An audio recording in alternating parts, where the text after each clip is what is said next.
Welcome to a new episode of the Tennis Lifestyle Podcast. I'm Gianluca Sola.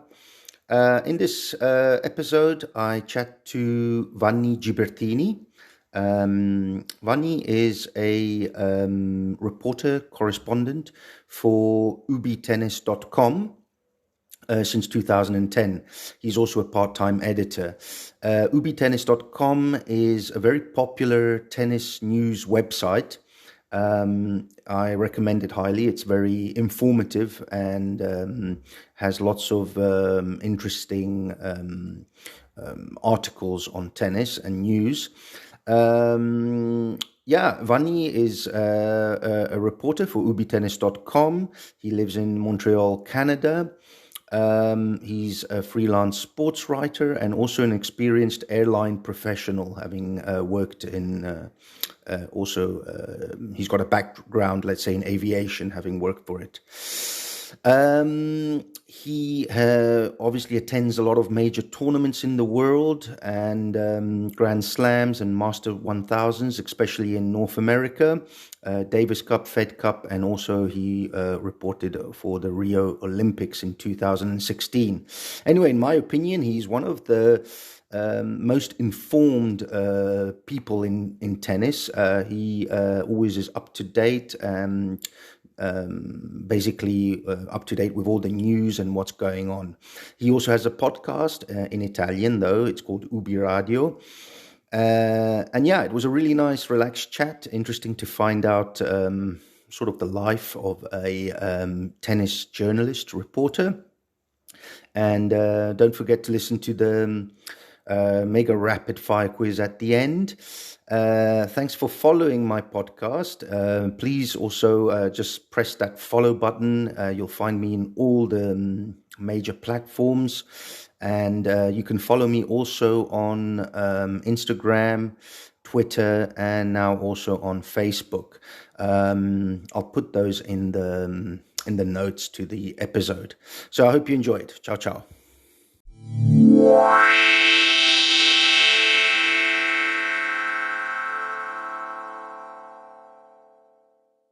Yes. Hi. How are you? I'm fine. I'm fine. Yes. Welcome to the Tennis Lifestyle Podcast.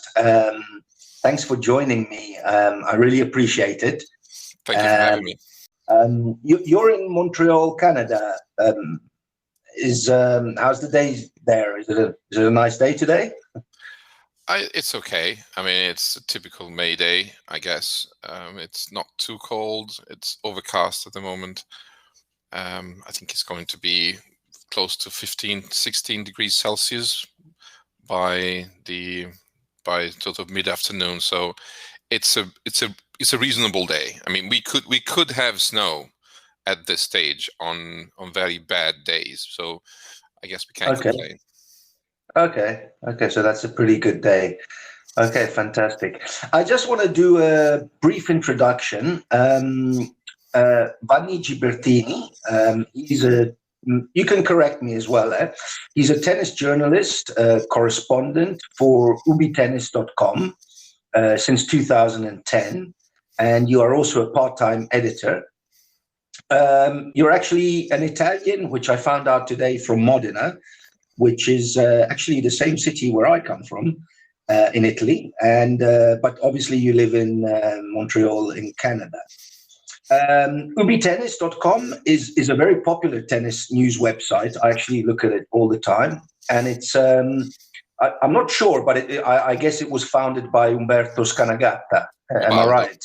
Ubaldo Scanagatta. Sorry, Ubaldo Scanagatta. What am I saying? Ubaldo Scanagatta, yeah.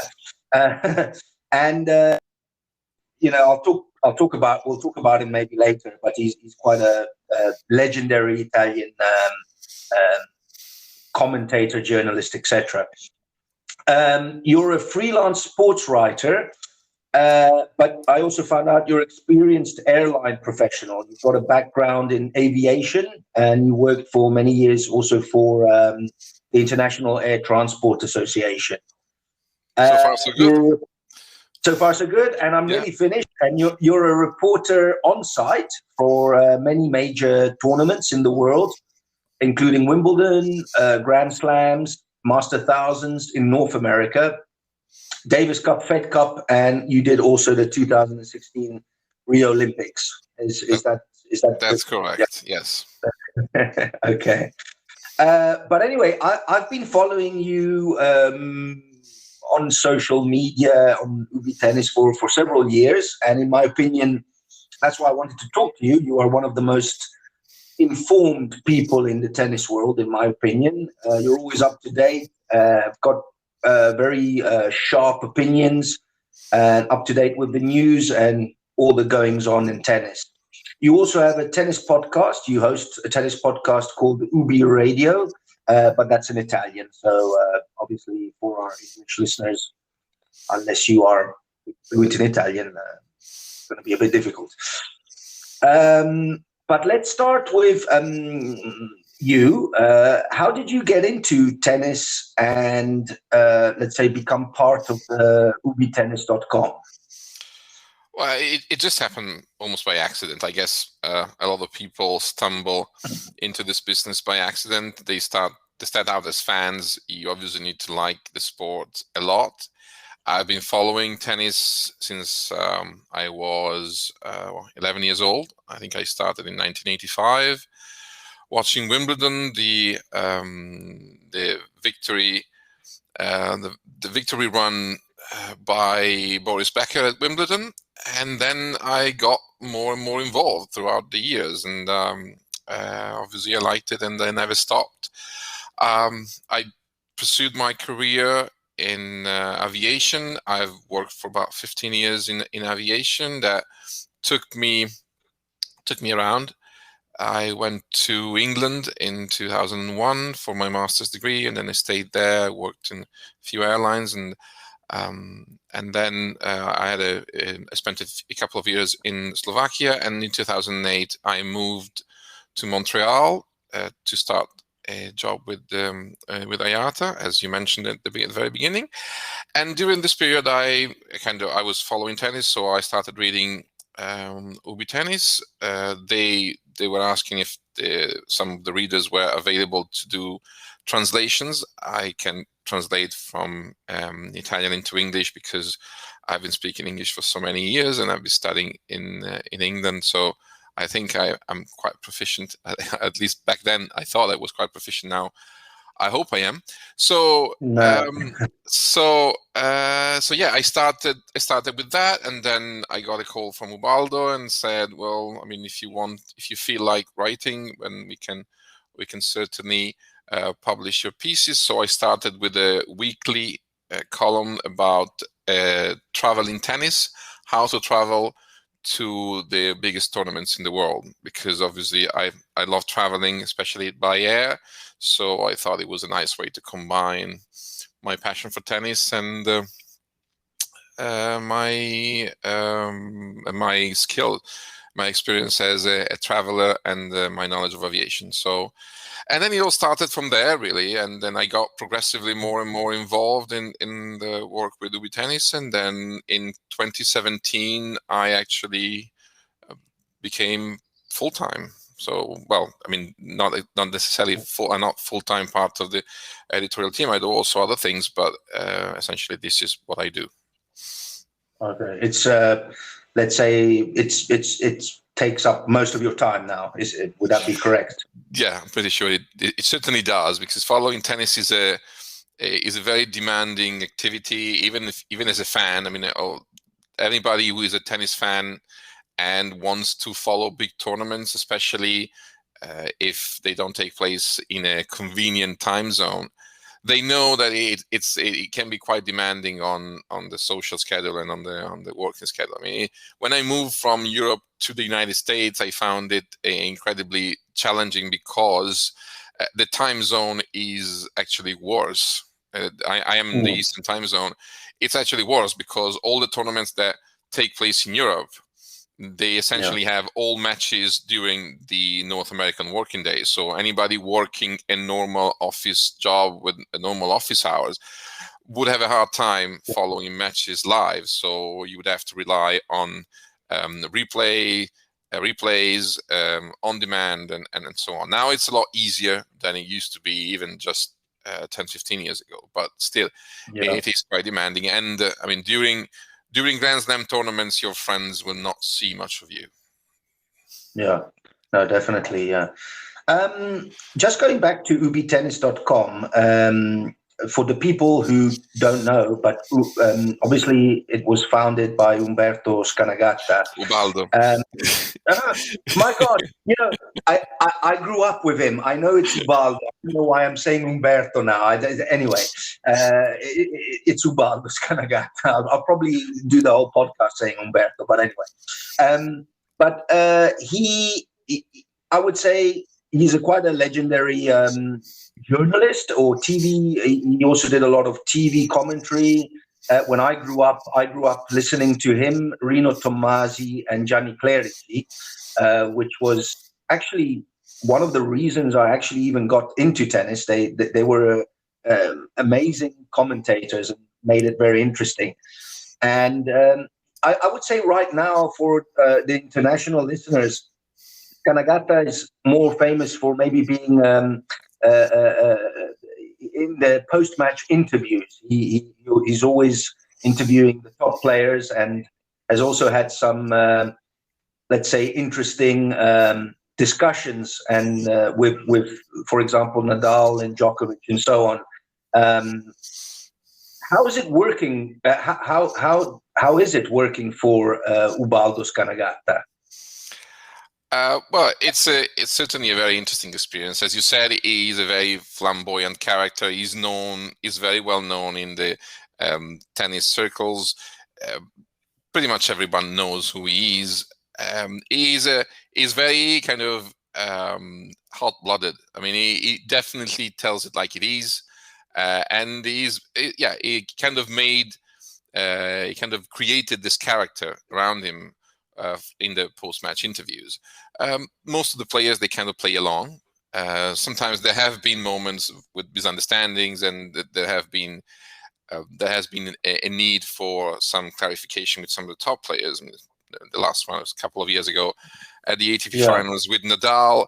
I mean, it was a misunderstanding. The fact is, he's extremely kind of flamboyant, as I said before, and sometimes he just speaks in a very kind of passionate and spontaneous way, and that could actually lead to misunderstandings. In that particular case, it was a lost in translation case. He asked a question to Nadal, who had just gotten married. He used the word marriage, but he actually wanted to ask a question about his wedding ceremony. Now, in Italian, marriage and wedding is the same word, so it doesn't make any difference. In English, they obviously mean two different things. So he used the word marriage instead of wedding. Nadal misunderstood what he wanted to say, or actually understood what was said and interpreted in the wrong way. So there was a bit of a spat there, but nothing that couldn't be repaired just a couple of days later with a handshake. It was I mean, sometimes it happens, but it happens everywhere. And this has kind of given him the fame for being the one asking sort of peculiar questions. I mean, pretty sure that if you go on YouTube, you can find quite a lot of his questions being recorded. His exchange with Andy Roddick, for example, very famously during an Australian Open, he got beaten pretty handily in the semi-final by Roger Federer for the nth time. So he went into press conference. Obviously, he wanted to be anywhere but there, and he started answering with like very snappy answers to all the questions by the various news reporters. And then Ubaldo asked him, "How much would you have paid not to be here?" and then Roddick said, "This is probably the best question that has been asked so far." And he came up with it, and he actually started coming up with a decent kind of a reasoned answer. He said, "Okay, if I just go away, the fine would be like $20,000. So it would obviously be less than that, because otherwise I would have done it." So, but the problem is not being away. It wouldn't be not being in the press conference. It would be about running away. And my dad didn't raise me to run away, so that here I am answering your questions. that was Yeah. that's a very nice exchange. I'm pretty sure you can find it if you look for it on YouTube. Yeah, no, definitely. There's quite a lot on Ubaldo, not Umberto, Ubaldo Scanagata. For you, what is the best part of being a tennis correspondent or reporter? I don't know how you want to define it, but is it the travel, the meeting players, interesting people, visiting beautiful places? What's the best part? But definitely not visiting beautiful places, because we don't visit anything. We spend the entire day between the hotel, the venue, and back. Last year and the year before, actually. Well, last year it was a bit peculiar because of the pandemic, but even in 2019, I went to Roland Garros, and we, especially at both in Roland Garros and at Wimbledon, we tried to stay as close as possible to the venue in order to minimize the commute. So basically, the only Paris that I've seen was the tip of the Eiffel Tower on the taxi coming from the airport going to the place where I was staying, and then the Arc de Triomphe on the way back to the airport.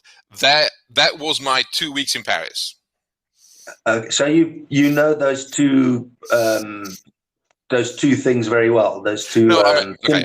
I've obviously been to Paris many times. I mean, I've been to Paris before outside the tournament, but if you go for the tournament, you don't really have the time to do much else. I mean, sometimes we try to find some time to do other things, because otherwise you go crazy, especially in other tournaments, especially if you have some days where there aren't too many matches going on.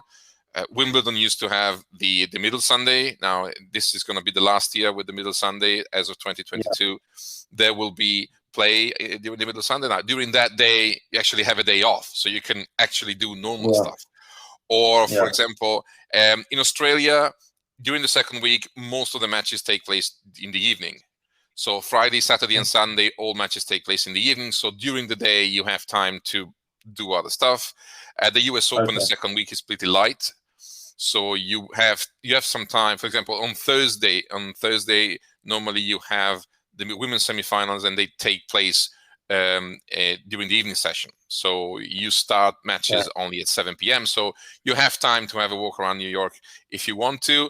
But we are talking about, you have to struggle to kind of cut out half a day. So if you think that you're going to have a fantastic time, then no, it's not going to happen, especially now, because working for a website, you're always on, you're always live. I mean, people working for the printed press, once the newspaper cut over is gone, then it doesn't really matter what you do. And especially in the United States, I mean, unless there is a very important match, if you're writing for an Italian newspaper, and I mean, at most you're going to have to file by midnight, if maybe slightly later if you're lucky. That means that by 6:30 p.m. you're done. So if you want to go and watch a musical, or you're going to out for dinner in Manhattan, then you can do it. Okay. No, but I mean, my question was, I actually believe you, because you hear often the story of the journalists in the rooms in the tournaments that are falling asleep. So I believe you totally. But I wanted. My question was like, what's the best part of your job if you had to choose one? Well, I guess probably meeting the players and all the people that are actually part of the tennis world. The fact that you get to talk to them in a as normal as possible environment. Obviously, you're not going to go out for dinner with Federer. I mean, that's not going to happen. It used to happen a lot more 30, 40 years ago, when tennis was smaller. There were fewer tennis reporters, and there was no mediation between players and journalists. Now there's the ATP or the WTA. You've got agents, they've got managers, they've got all sorts of people around them, especially the big stars.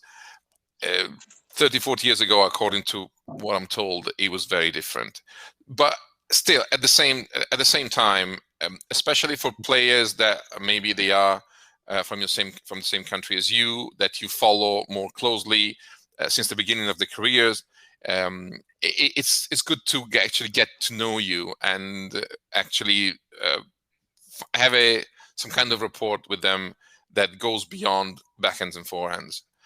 It's important. It's important to start, and it's important both professionally and personally to start talking to players since when they're very young. That's why, for example, I mean, as I mentioned earlier, the second week of Slam is a bit lighter. There are fewer matches, but you also tend to have the junior tournaments, and that's when you want to start the relationship.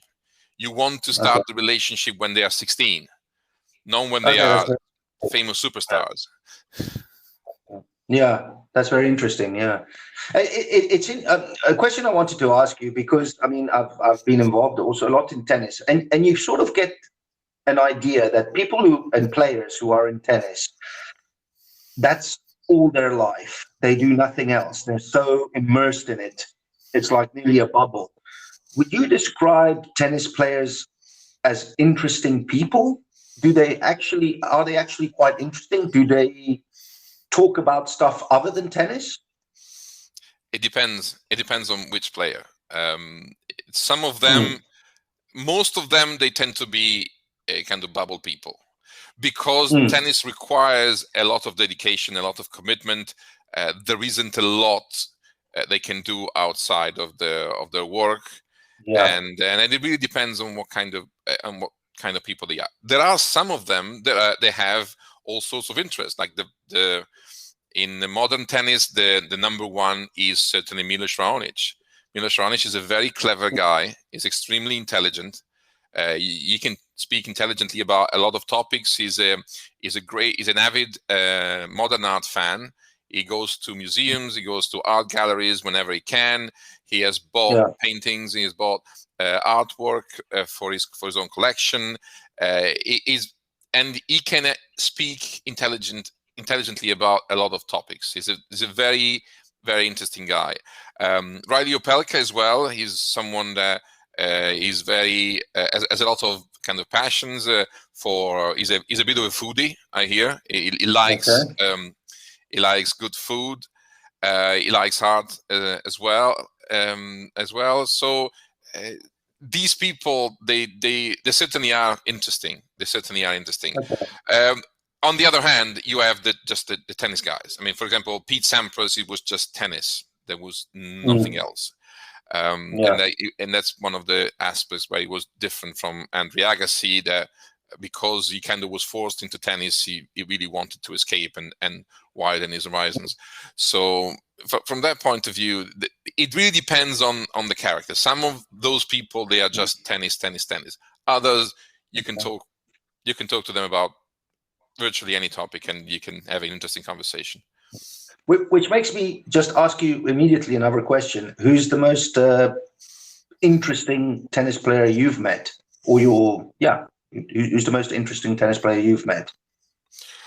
I'd probably say, well, among those that I know better than average, because obviously you don't get the opportunity to spend a lot of time with most of these people. Matteo Berrettini, he's a very peculiar cat. I call him the elephant because he remembers everything. He's the kind of person who just remembers matches from, I don't know, 7 years ago. He said, I played with him. I lost 7-6 in the third. I had match point on 5-4. He really remembers everything. He's very attentive at kind of remembering people's names and acknowledging people. For example, last year at Roland Garros, there were only 1,000 people allowed in during the first rounds, and also during the rest of the tournament. But during the first rounds, you have matches on 15, 16 courts. So you have these 1,000 people spread over a very large area. So he played his first round on Suzanne Lenglen. It's a 10,000 seat stadium, so it's a big stadium, and there were probably not less than 100 people. So I sat down on one end of the court where the press box was, and he played the match. He won, and then after the match, there was a press conference. So I asked him, before I asked him the question, he looked at me and said, "I saw you today. I saw where you were sitting." Okay.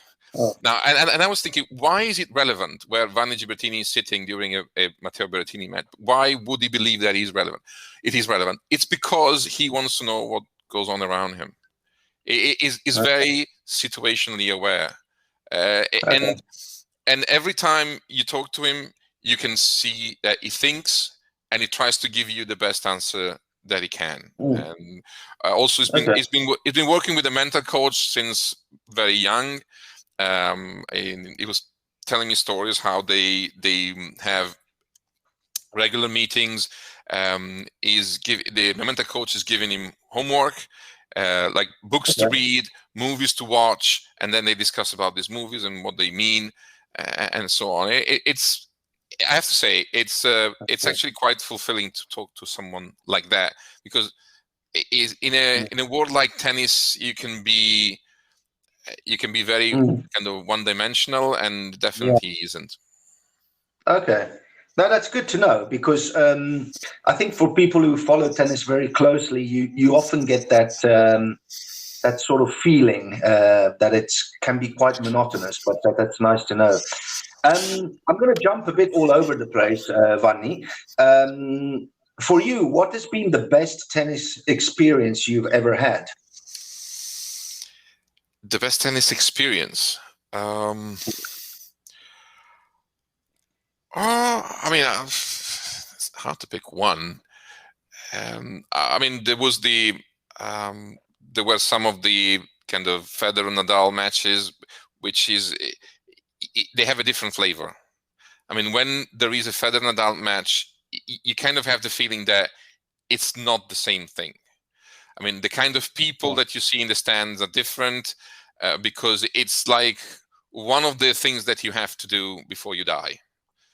It's like, I mean, some people were saying among the 100 things that you have to do before you die is like watching Federer play. And I kind of keep asking, if you've watched Federer 100 times, does that count with doing all the 100 things? Probably not. So, but I mean, thinking about it, probably, I think if I haven't watched Federer 100 times, it's probably 98. It's going to be very close. So you have the feeling that when Federer plays, it's something important because of who he is. When there's a Federer Nadal, it's an event. It's a special event, and now it's going to be even more because we don't know how many of those we're going to get. So you have the feeling, but probably the most striking experience that I had was a few years ago. Roger Federer had a charity match, the Match for Africa 4. He does work for his foundation. He has charity matches to raise money for his foundation. This match was in. We just had one here recently in Cape Town. In Cape Town, yes. Okay, I think that was Match for Africa 6. Match for Africa 4 was in Seattle, and he played doubles with Bill Gates. And thank God Bill Gates can't play tennis. He really can't play tennis to save his life, because if he even was good at tennis, then it's quite demoralizing. So apart from that, so he played doubles with him, and he played with Isner, and I don't know the name of the other guy. I think he's a guitarist of Iron Maiden. I know he's in a rock band, but I don't know which one. Anyway, they played this exhibition double, and then they played the singles where they were actually playing for real. And then I was in Seattle by pure coincidence, so I managed to get to go. And the U.S. Open people were actually running the operation from a press point of view. So one of the USTA people, they came over to the press, to the journalist over there, said, "Well, if you want to speak to Roger, we're going to have to do it immediately after the match. So when we are close to the end, I'm going to pick you up and I'm going to take you to the court, and you're going to do the interview in the middle of the court." Okay. So, wow. And that's what happened. The match started to go towards the end. We got picked up. We went courtside. The match was over.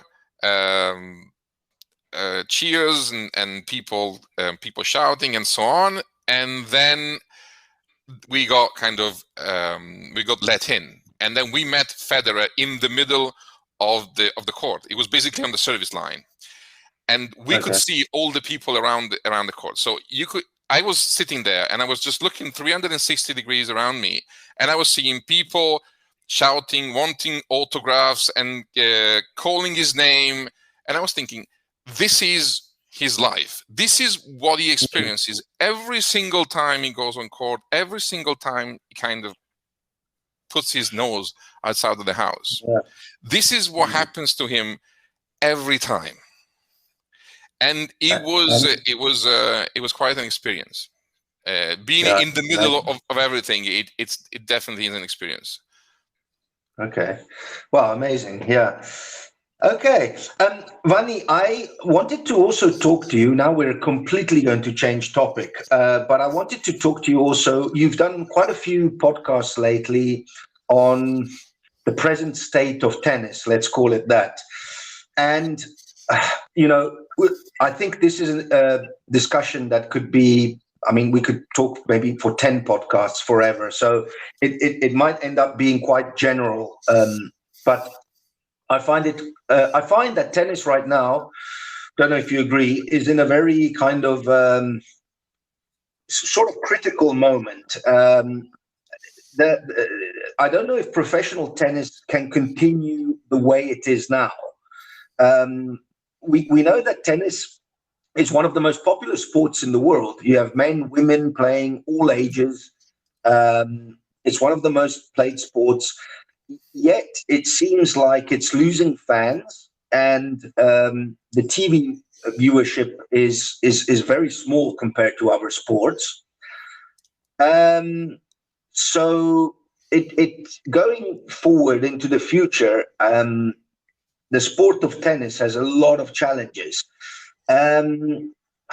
What do you think? And this is, as I said, this is a very long discussion. But what do you think must be done to make tennis more appealing right now and to attract new fans, if you had to pick a few things? Well, obviously, this topic has been debated, especially very recently. The ATP CEO, Andrea Gaudenzi, has a very strong opinion about what needs to be done. He has presented his manifesto that is kind of leading into a certain direction. And I think he has pinpointed the right problem. Unfortunately, the way it is working right now, it's difficult to sustain because it's extremely top heavy.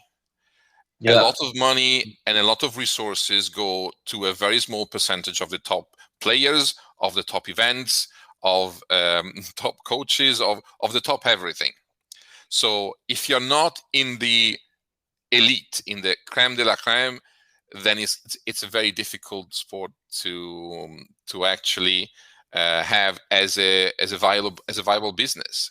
So in terms of tournaments, most of the money is in the Grand Slams, and those 4 tournaments that are independent from the rest of the tour, they are essentially islands, and they can function independently without having to ask much to anyone. Apart from themselves. They have created the Grand Slam board. So the 4 Grand Slam tournaments, they have a board, and they essentially agree on what needs to happen. And so they make sure that neither of them kind of goes astray and does their own thing. Now, this has its own challenges because this could be prone to investigation from antitrust authorities. So they have to make sure that this isn't something that is going to happen. However, most of the money is there. From a player's point of view, the top players are multimillionaires, and the number 150 probably doesn't break even by the end of the year.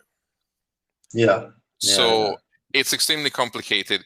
The issue is that of revenue redistribution, and that is the same issue that many countries face. And there are different philosophies, and there are different theories about it. Now, that is one issue that needs to be approached and needs to be fixed, because otherwise you're not going to have tennis. You're not going to have a tour or a circuit. You're going to have an exhibition, a circus, like I don't know, who was the guy? I don't remember the guy. The guy who no. The American player that actually turned pro, and that created the pro tour, where most of the players were actually joining, leaving the amateur status and becoming pro. Anyway, so basically, because I mean, one thing that I've said many times, at the moment, organizing a 250 event costs more or less like organizing a kind of a 4-player exhibition with a few top 15 players. The problem is that if you do the exhibition, you probably make 10 times the money that you do with the ATP 250. Yeah. So obviously the money would naturally go there, but if you only do exhibition with the top players, then you don't have a circuit, you don't have anything. It's not a professional sport. Yeah, there's way too many problems as far as I'm concerned. There's too many issues, too many problems, and it's something that I think they have to start doing one thing at a time, basically, because there's too many issues. I mean, I'm just talking out of my experience, and I have 2 teenage boys, 16 and 17, and they both play tennis, and they love playing tennis. I'm just giving an example. But they don't watch tennis. And trust me, everybody in their age group, and I would say probably up to 30 years old, don't watch tennis, or very few of them do. This new generation, obviously there's all the technology, there's all the new entertainment, everything is on demand immediately. It's the tennis, the way it's structured and done now, is going to struggle tremendously going forward. And I think Gaudenzi, for example, talked about this, and he's aware of this. And so I think there's 2 things. One, it's I don't know if you agree, but one is obviously the format of tennis might have to change. And secondly, and that is to make it more quicker and to make it easier to follow, to have times that are, times of the tournaments that you already know when they are playing. There's a lot of things there. And then the second thing is obviously it's too, you've got too many entities. You've got 7 entities, basically, or you've got the ATP, WTA, ITF, and you've got all the slams.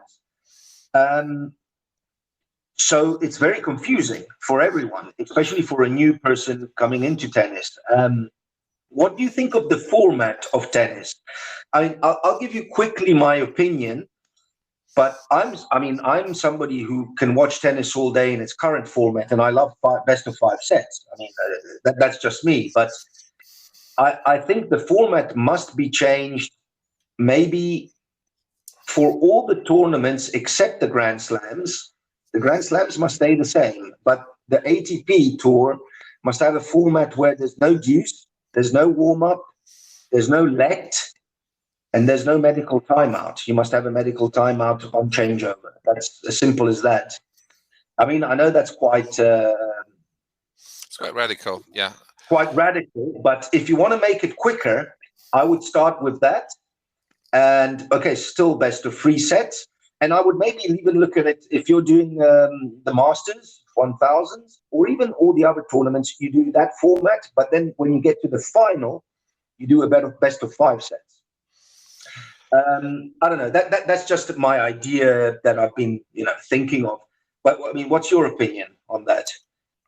In terms of the format of how the score should work and how matches should play out, I'm a bit more of a traditionalist, because I think we need to make sure that we don't throw away the baby with the dirty water. Tennis kind of works very well from a certain point of view, and I'm okay with the no let. I mean, I don't think that changes too much. I don't really like the no ad, because that's the core of the game. It really changes a lot how matches play out if you have the no ad if you have the decisive point at the end of the game. That really changes the nature of the game. I don't really. I'm actually okay with the match tiebreak. I like the idea of the match tiebreak. That is something that I would consider if you really need to shorten matches. But I would work mainly on packaging. I would work mainly on the storytelling. Like Andrea Gaudenzi says, he says tennis needs to compete not only with other sports, it needs to compete with Netflix. It needs to compete with Hulu. It needs to compete with HBO. It needs to compete with the PlayStation. With games, with many things. Yeah. So it's more about storytelling to make the story compelling. I mean, there are lots of initiatives that can be done. For example, Formula One had a huge success with their Netflix series. That Netflix series was a very big hit among non-core fans, and still they managed to do it even being quite faithful to the technicalities of the sport. But I actually mentioned this in one of my podcasts a few weeks ago. I really like the idea that CBS launched last January during the NFL playoffs. In the United States, the NFL is the biggest league. They have enormous resources at their disposal. They've just renewed their TV rights deal. They're going to get paid $10 billion a year for the next 11 years. So they're going to have $110 billion to actually play with. So, but anyway, what they did is during some of the games that they were broadcasting, they had a simulcast, meaning that they were broadcasting the game on CBS like normal, but they were simulcasting the game, so live at the same time on Nickelodeon. Nickelodeon is a channel that is mainly targeted to children. And on Nickelodeon, they were dressing the game with what children wants to see. There was SpongeBob SquarePants that was giving the score. There was young Sheldon that was explaining the rules of football. There were three commentators behind a DJ desk that were actually explaining what was happening during the game. And then you had all the special effects on the screen. That is a way of telling the story in a way that your audience can actually receive it. If you want to have someone in top hat and monocle talk to 15-year-olds, they're not going to succeed. You need to speak their language. But it doesn't mean that you have to change the game, because the game was always the same. The game was exactly the same that was broadcast on ESPN for sports fans or on CBS for the general public. They were dressing it differently. Yeah, no, I actually think that's very smart. I mean, I agree with you. I mean, and at the same time, I'm not saying I'm somebody who likes the way tennis is like it is right now and the format and everything. But to get the new generation involved, I guess that's a very good way to go about it. It might take a bit of time. I still think maybe something has to be changed, but maybe it doesn't have to be that radical. But that's an interesting. It's interesting what you're mentioning, because I'm actually going to be interviewing a coach soon who approaches the way of coaching tennis just like that. So he's going to dress up, and he has like Barney, whatever, instead of all these high performance academies that everybody's going to be the next Nadal, and so everybody must train this way. So anyway, I'm going a bit off topic there, but so that's quite interesting. But do you think that they will be able to make less entities, so combine the ATP, the WTA? Do you think that's going to happen? I'm a bit of a pessimist from that point of view. I don't think it's going to happen organically. I think if it happens, it's going to have to happen in a traumatic way, mainly because there are too many people with a vested interest for things not to change. If you have 7 entities, you have 7 CEOs, you have 7 CFOs, you have 7 directors, 7 managers. And if those entities were to be combined, then those 7 CEOs would have to become one. And 6 people will either have to lose their job or become less important. And these people will do whatever it takes to make sure that that doesn't happen. I don't see how these people are just going to decide, I'm going to take a pay cut for the greater good of the game. I don't think that's going to happen. So Gaudenzi has got a very tough job ahead. Or he may be the one that is going to be replaced. I mean, just because he's taken the lead, it doesn't mean that he's going to be the one in front of the army when we come to the battlefield. He has a vision. He definitely has a vision, and he's not afraid to show it. Yeah. Whether he's going to be able to succeed, that's a different kettle of fish. And I mean, his vision stops way short of saying we need all to be together. The idea is we need all to work together, but which is a different thing.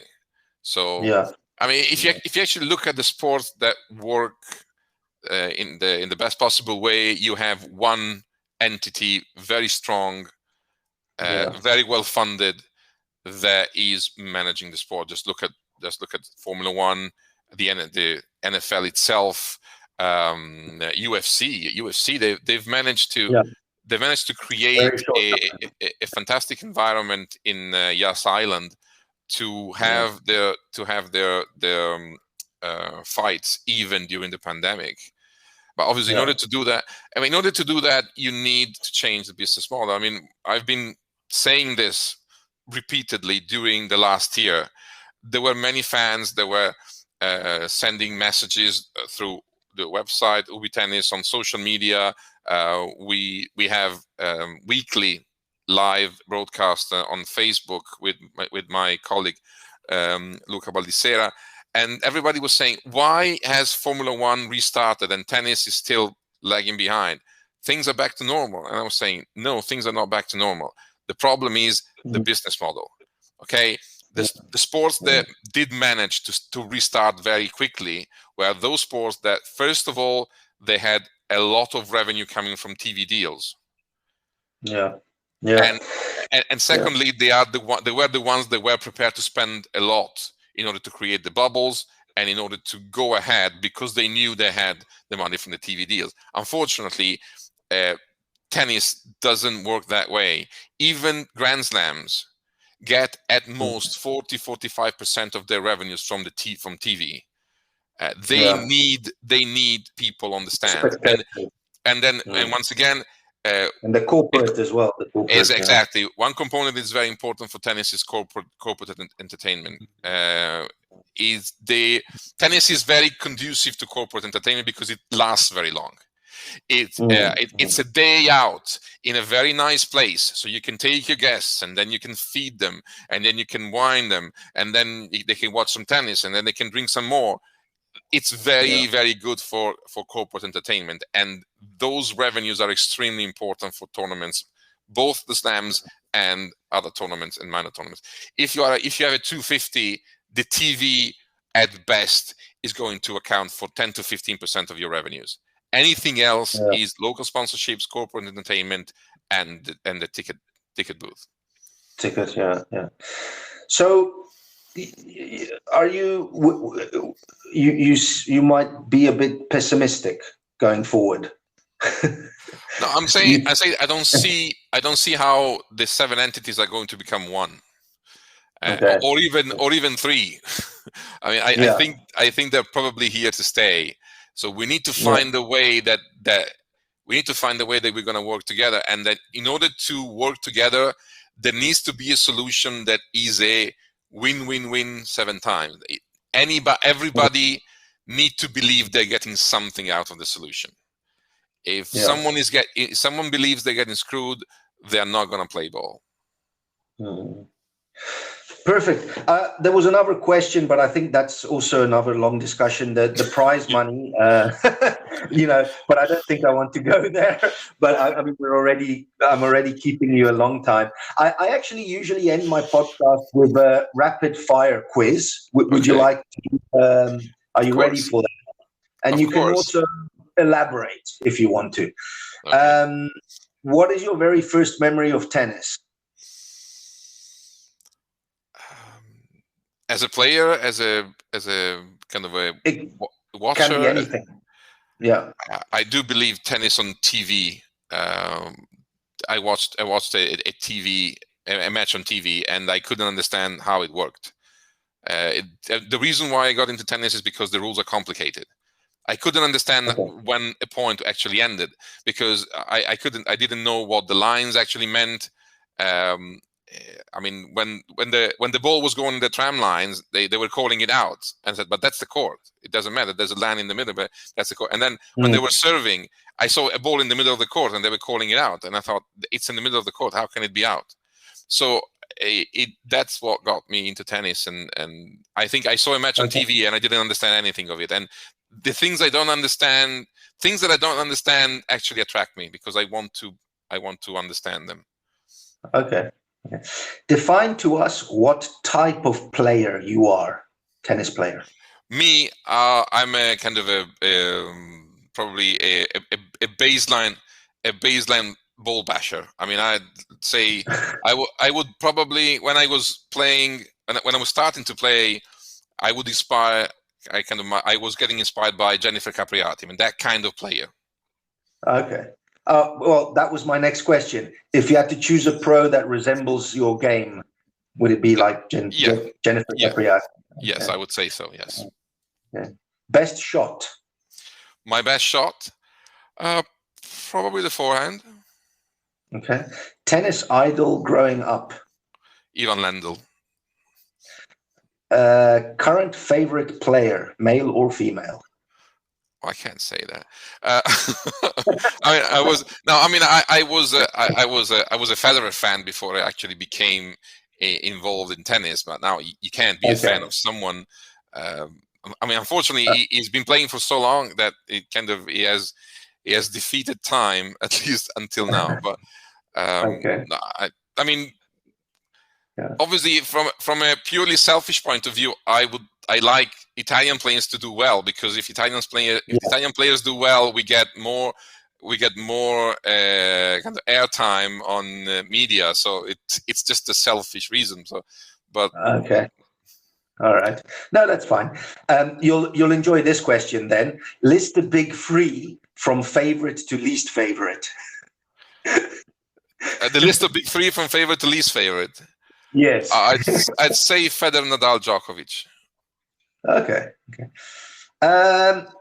Is there a best match you have ever seen? It can even be a club match, like at your local club.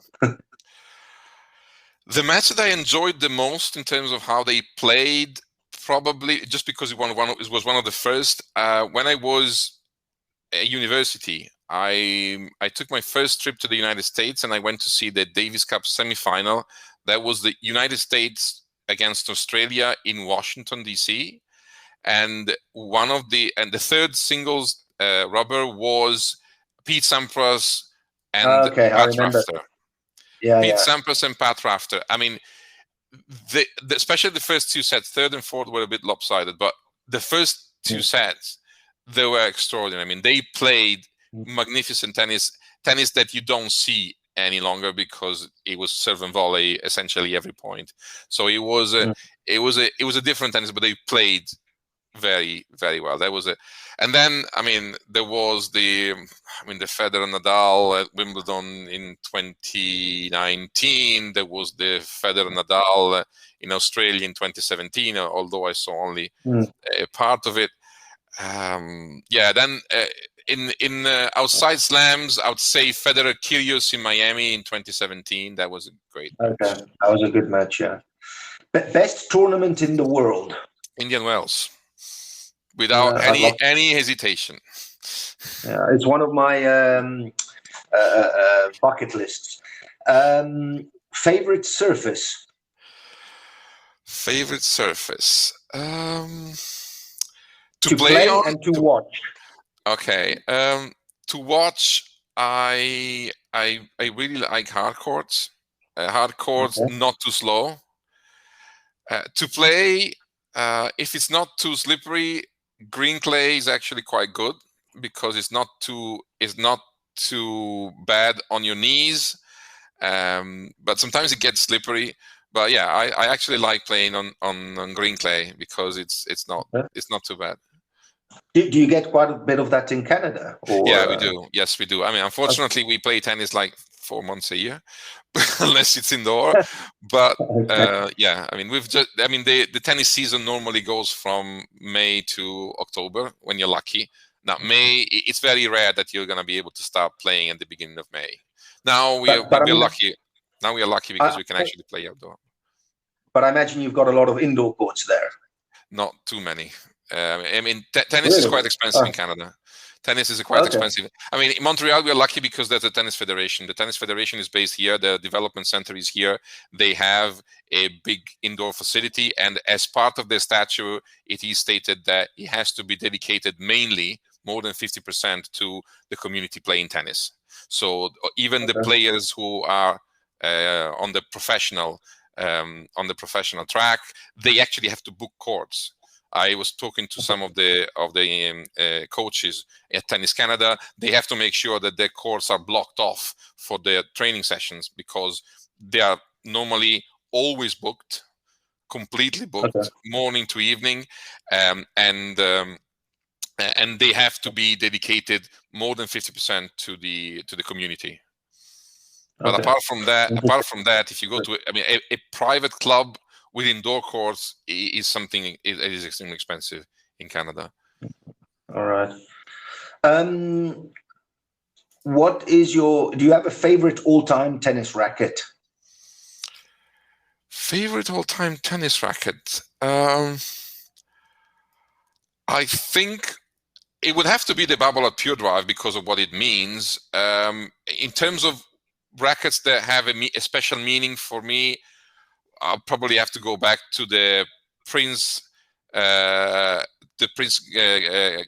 110, the one that Chang used, or the Dallo Max 200G, the one that Steffi Graf used for the Grand Slam in 1988, or sort of John McEnroe. Okay, my era as well. Yeah. I think those were how do you say, legendary rackets, really.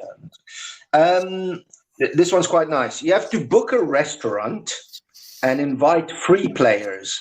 It can be any players, male, female, of any era. Which restaurant and players do you invite? Okay, players first. Naomi Osaka, that's for sure. Okay. Are you a big fan of Naomi Osaka? I like the way that she's behaving. I mean, I think it is what women's tennis needed. Women's tennis needs a character, needs someone that needs to transcend the sport, someone that can be mainstream.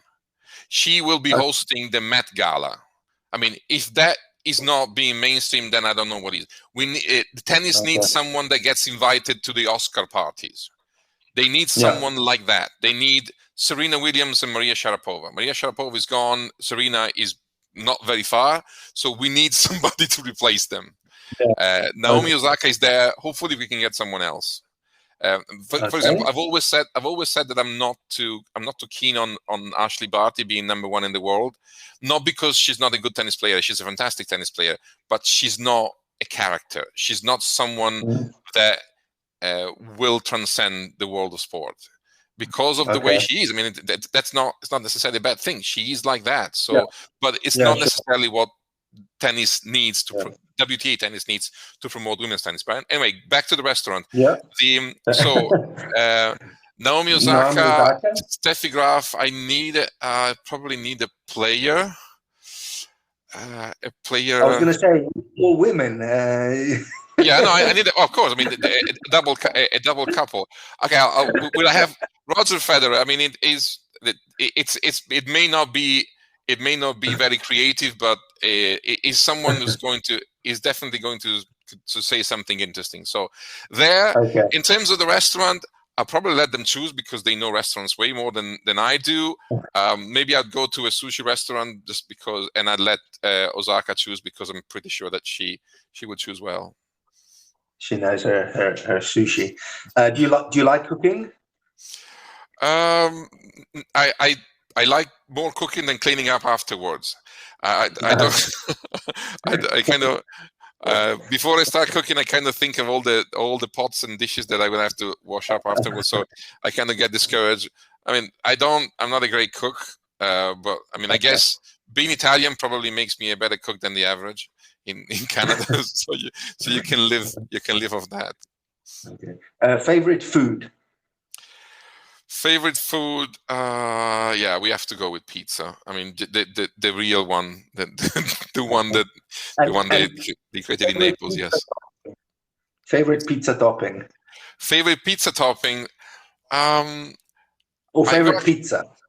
Favorite pizza? I'd say Parma ham and mushrooms. Okay, that's quite unusual. Okay. Okay, no, great.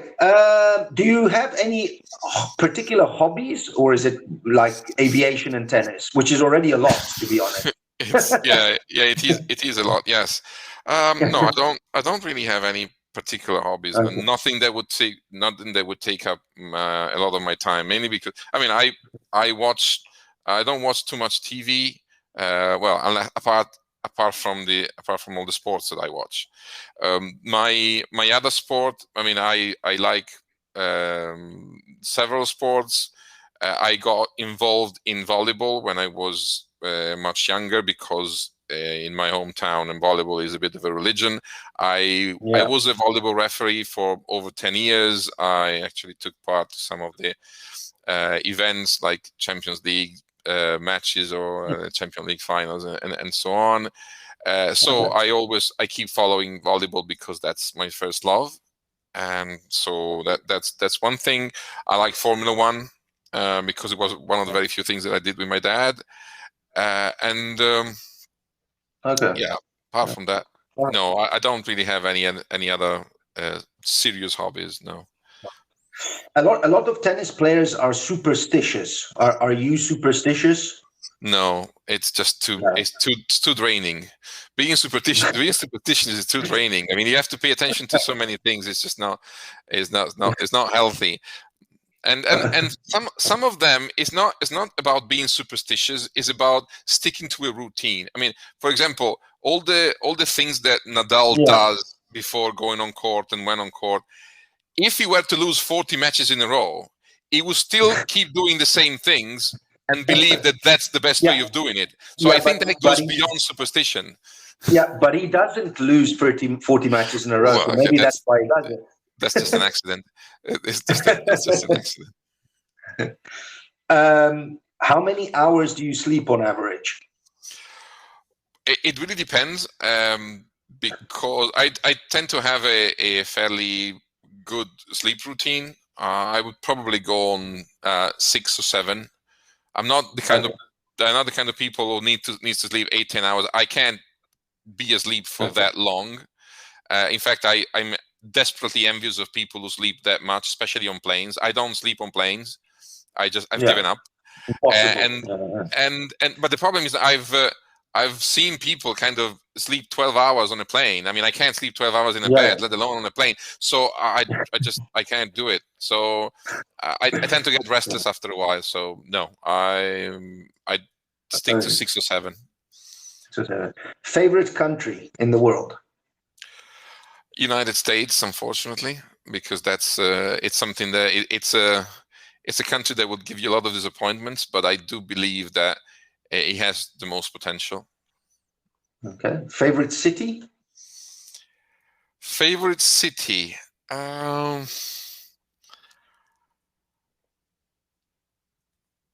It's funny. Probably LA. Probably Los Angeles. Probably Los Angeles. Yeah. Although the first time I went there, I didn't like it at all. But the more I kept going there, every time I was landing, I felt like I was home. For some reason, it felt comfortable. It felt like this is the place where I'm supposed to be. Okay, nice. It is I've actually lived there for a bit. It's a very nice city. Is tennis the most difficult sport in the world? No, there must be more complicated. But I mean, cricket, I cannot get. And I honestly, when I hear cricket reports, it's like Chinese.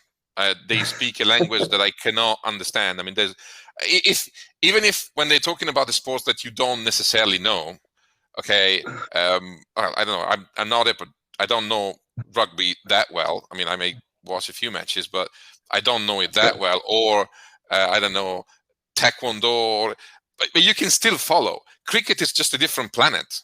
They use all these different these words, and then there's a team that goes ahead like 250 points, and then they come back. It's like snooker. I don't know. It's something that really eschews my reasoning capabilities. No. Cricket. Okay. I'm going to give you a shot. You must give me a name. It can be male, female, any era. Serve. Okay. Pete Sampras. Return. Agassi. Forehand.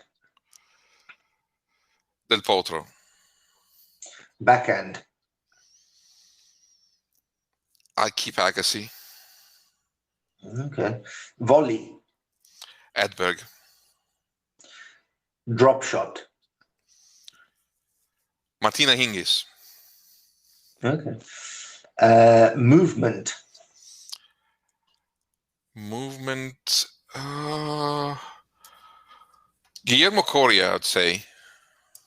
Okay, that's interesting. Mental toughness. Nadal, there is no question. I think Nadal's 99% of the people I ask. Touch, feel. Between McEnroe and Federer. Okay. And presence, aura. Federer, there is no question that is Federer. Federer, yeah. I mean, with my colleague Luca, we have a joke that says, well, when a player plays Federer for the first time, he has to pay the Federer tax.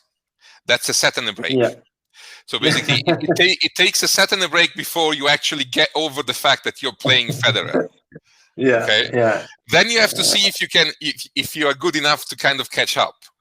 But the Federer tax is very heavy, and it tends to you be. have to pay it. Yeah. I mean, I can understand that because, and I have to say, I try to be very respectful of everything that happens, like in those circumstances. I actually see it often, and I try to be very mindful of it. Whenever Federer plays, I actually know that there are a lot of people in the stadium for whom that's the pinnacle of their tennis fans' career. That's the moment they've been working on for, I don't know, years. And maybe for me, it's just another day at the office.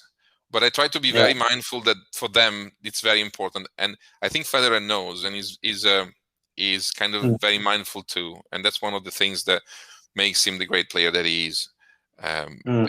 He definitely knows about that, and not only him, also Nadal and Djokovic. From that point of view, they're very mindful of what they actually may mean to some people.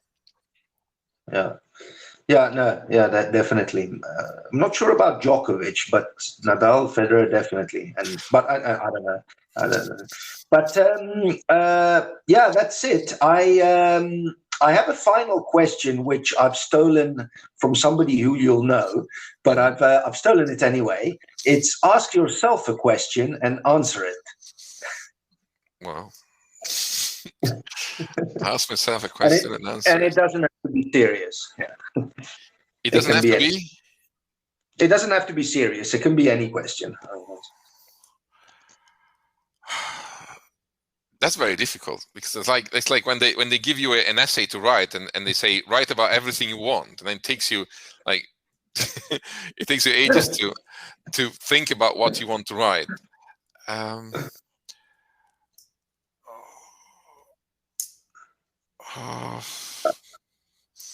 That's just too tough. We can skip it. It doesn't matter. I mean, now I'm under pressure because I mean, you should have given me a kind of advance warning. I would have thought about it. It's fine. Don't worry. Okay. No, it's fine. Maybe next time. Okay. Or I'll put it in the show notes. You can send me a. Okay. But no, that's it. I really enjoyed it. I didn't really know you that well, but it was a pleasure talking to you. And I think the topics we discussed, we can talk forever. And but it was very nice. And thanks for coming. Thank you for having me. Thank you. Okay, Vanni, have a great day, and hopefully speak to you soon. Okay, bye. Okay, ciao, bye-bye.